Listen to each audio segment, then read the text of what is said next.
AFF 2024, kita akan menyapa jurnalis Kompas TV Widi Nugroho dari Solo, Jawa Tengah. Widi, selamat malam. Bagaimana kesiapan Stadion Manahan untuk gelar AFF, termasuk kondisi rumput ya? Sudah siap belum?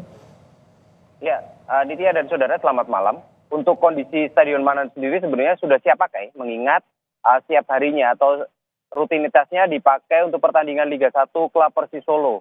Sedangkan untuk kegiatan-kegiatan non sepak bola memang tidak diperkenankan di dalam rumput stadion, artinya tidak boleh menginjak rumput, hanya diperkenankan di sekitarnya saja, bisa di shuttle ban ataupun di sekitar dari stadion utama Manahan. Dan sampai sejauh ini juga perawatan terus dilakukan oleh pengelola, di mana saat ini masih digunakan untuk pertandingan di Liga 1, namun pada saat nanti dipakai untuk tim nasional Indonesia di Piala AFF 2024, memang waktunya tidak bersamaan atau tidak berdekatan dengan partai kandang dari klub Persis Solo.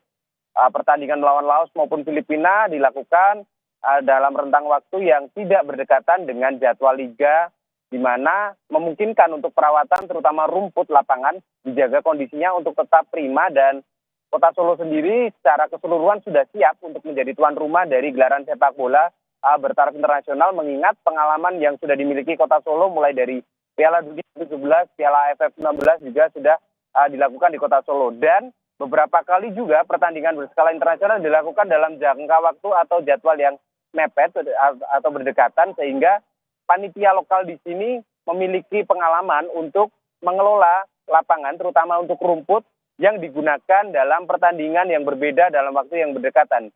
Dan sampai saat ini pun kami masih optimis jika Manahan ini siap sekali untuk digunakan sebagai kandang tim nasional, mengingat pengalaman dan juga tim yang bekerja di sini cukup profesional untuk mengelola Stadion Manahan sendiri. Itu ya. Baik, Widi, artinya semua sudah siap dan tinggal menunggu saja bagaimana nanti raihan dari timnas kebanggaan kita. Terima kasih jurnalis Kompas TV Widi Nugroho.